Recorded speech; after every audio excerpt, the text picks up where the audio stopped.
where they hunt werewolves. So, this is an experimentation in the physicalities of the werewolf. Physicalities?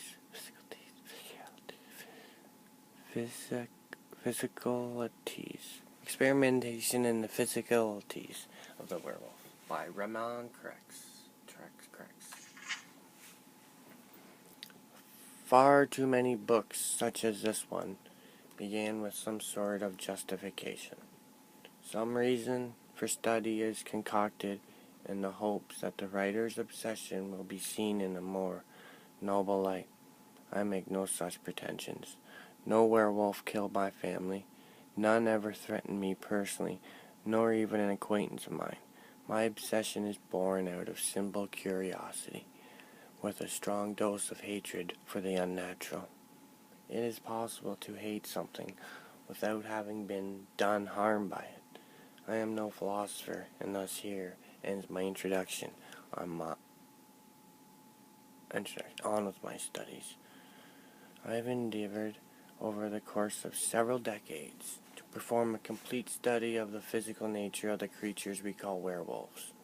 I overlook entirely the origins of this plague, whether it is acquired voluntarily or inflicted, and how one might be cured. Such matters are filled with too much guesswork and rambling, second-hand inanities from farm hands. Subject A.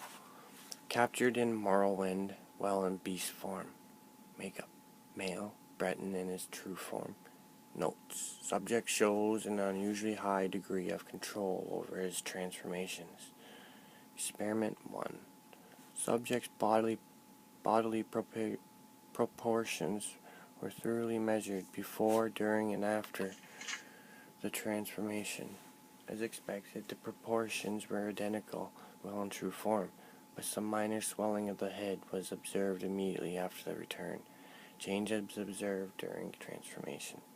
23% increase in shoulder width, 17% narrowing of hips, 47% lengthening of arms, 7% increase in finger length, not accounting for claws.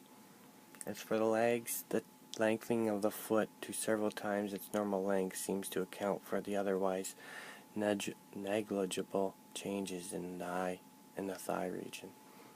Experiment 2. Subject was coerced into changing as rapidly and as frequently as possible at various times and at various levels of duress. Transformation times and effects were not viewed to change notably. Subject expired. Concluding test. Subject B. Captured in Cyrodiil, already imprisoned by local authorities in true form. Female, Nord in her true form. Subject's large size in both true and transformed form makes an excellent fit for vivisection. I believe I may have been the first to witness a werewolf transformation apply its effects on the internal workings of a creature. The heart is the first thing to swell, long before the lungs or bones shift to accommodate it. This may account for the intense chest pains that some of the afflicted report directly before their changes. More interesting were the changes observed in the muscles of the legs. I had expected a strengthening, as the beasts are known for great power and speed, but they also seem to change color into a dusky brown. This could also be attributed to blood loss from the procedures. Before the subject expired, I worked applying some known remedies for the disease directly to internal organs. Wolf's bane petals applied to the bones seemed to render them brittle, and the ribcage nearly collapsed at the touch. The juice of ripened belladonna berries was pressed directly into the veins, and they could be seen to shrivel behind the flaw as it moved through the system. Upon reaching the heart, the major vessels pulled away completely, and subject expired within minutes. Well. Just gonna throw these books in here, and then I'm gonna go deliver that book into those books.